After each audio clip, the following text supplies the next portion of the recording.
comparación. Mi amiga Diana fue la que provocó todo esto. A mi mochila de explorador eché una lámpara, un libro de rescate y mucha comida. No me imaginaba que nada de eso me serviría. ¡Uy! Tienes que estar preparado para lo peor.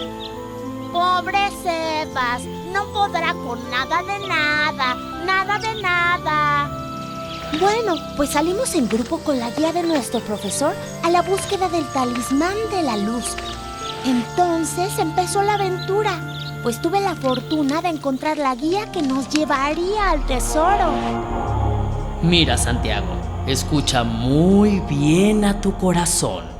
Escucha muy bien a tu corazón.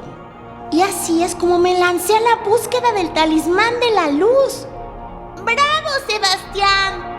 No encontrarán nada de nada.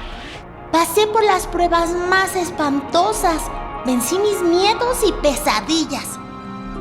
¡Ah! Logré mantener mi fe hasta encontrarlo. El talismán de la luz. ¿Quieren saber todo lo que viví para lograrlo? Entonces los invito para que conozcan mi historia completa en Santiago y el talismán de la luz, de Rosana Curiel de Fosé.